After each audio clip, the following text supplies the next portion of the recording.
Hi, my name is Eleanor Despain, and this is my presentation on Native American music.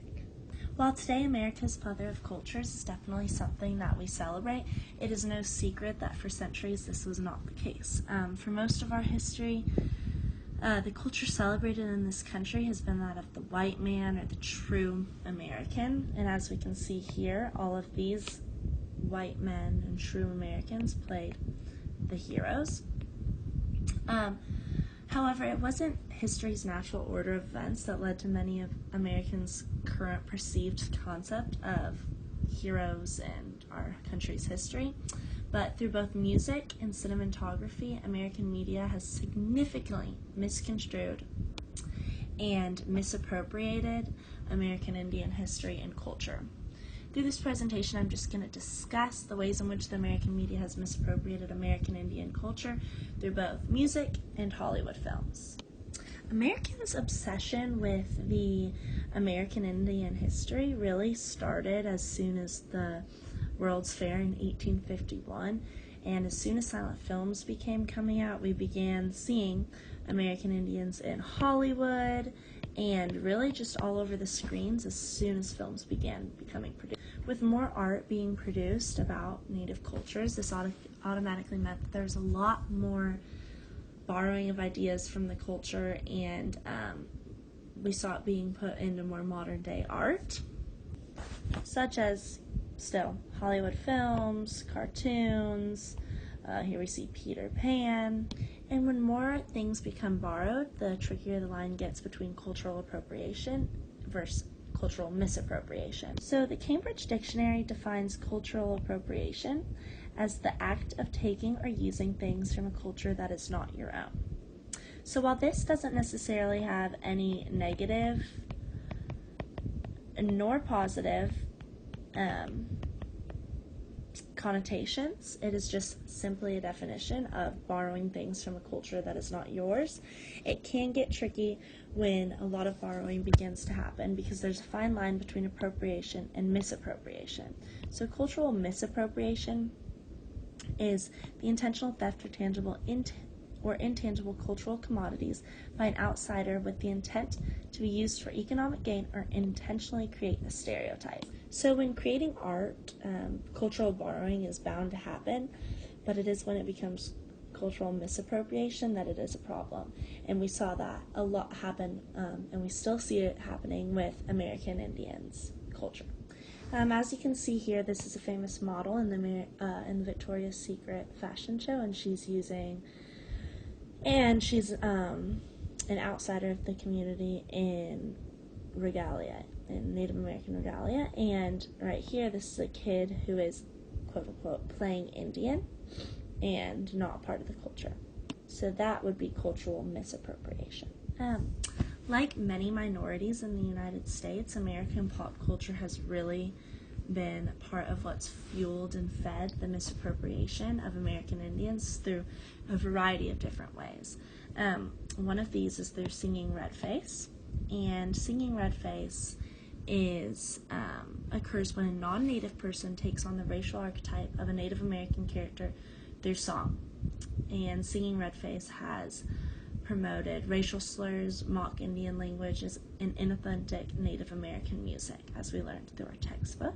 Similar to Red Face is the racist blackface that swept through the American entertainment industries through the famous minstrel shows, and which was one of the first most popular forms of entertainment in the U.S. And similar to the way in which Red Face feeds and fuels racist stereotypes of Native Americans, there would not be any argument today that blackface stereotyped African Americans in the same way that singing Red Face does to American Indians. Both blackface, minstrel shows, and singing Red Face are all prime forms of cultural misappropriation.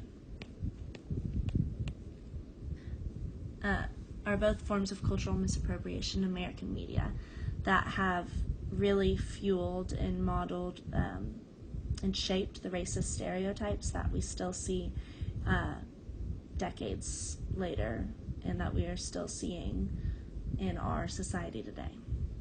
In addition to cultural misappropriation, we have racial antipathy. Racial antipathy is hatred, hostility, or bigotry directed towards a group or one of its members on the account of their race. This is something else that is most definitely fueled by American media. Over the past 100 years, Hollywood films have included portrayals of natives and their characters. As seen in the film we watched for class, Real and June, Native American characters began appearing in films as early as the late 1800s, like even in silent films. And in the beginning of silent films, American Indians were extremely popular characters, and they would act and bring their viewpoints into Hollywood films. However, as the time went on, American Indian characters shifted in these movies into that of a savage, and they became to be known as being seen backwards, and there was a bunch of these false stereotypes that were being formed. Some of these were most famous to be seen in American Western movies, and not only did these movies portray an accurate view of American Indians, but most of the time the actors playing these characters were not even natives. Most of the time they were dressed in red face, and the languages portrayed in the movies as native were actually just English being played backwards.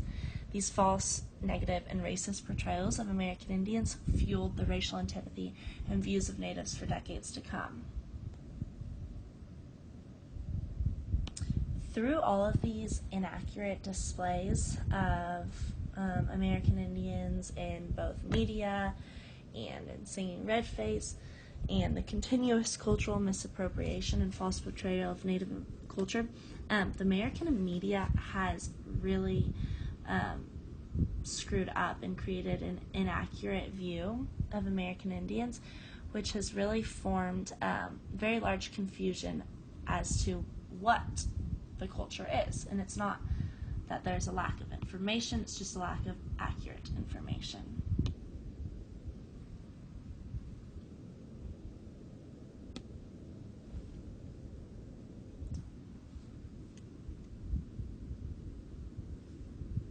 I think my video might have never started here, so I'm going to say it again. So, it might have, but I'm not sure. Along with the racist name, the song starts with stating, "I'm an Indian outlaw," which just begins the lyrics proving that it's performed in red face, and then as you see, it goes on to have a stereotypical cultural reference in every single lyric. And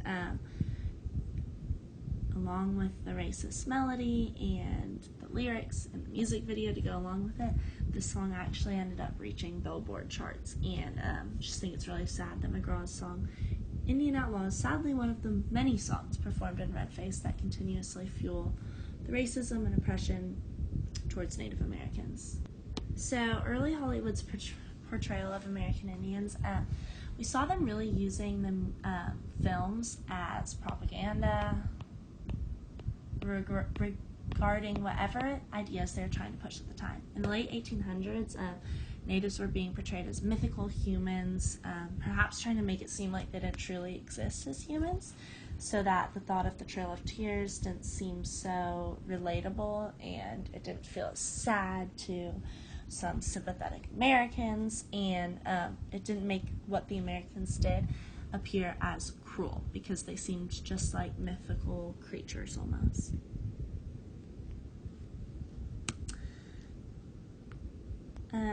As the years went on and the Great Depression came to an end, Native characters became stars in blockbuster movies once again. However, this time they were in westerns, and they were being portrayed as savages and bloodthirsty. And this was a time where these portrayals we're going to see them last for the next decades, and they were very harmful. However, during the 1960s, which is generally known as the hippie era, where civil rights movements were beginning to happen, the natives came back in Hollywood once again, and they started to play really full-rounded roles. They weren't just warriors or just peaceful heroes. But at the same time, in the 90s, being native became very lucrative in Hollywood, And once again, Native people were starring in Hollywood films because Natives began to be seen as a representation of peace and like a hippie, one with the earth. And hippies sort of took on this relatability and wanted to be like American Indians in their spirituality and their peacefulness. And so while they were in Hollywood, it was still not a very accurate portrayal. From the time of the 90s to today, Natives came back again in Hollywood and began playing very full-rounded roles. Native people began starring in Hollywood films again, and it was sort of a new age of cinema. Today, we're in a new age of cinema where Native Americans are beginning to produce the movies, and it's their stories being told, their viewpoints. American Indians are acting in movies, and they're being able to bring their authentic history and viewpoints into cinema in a real, authentic way for one of the first times. So overall, through music and cinematography, American media has significantly misconstrued and misappropriated American Indian history and culture. And although we have come a long way in our pop culture and it's gotten better, there's still a long way to come.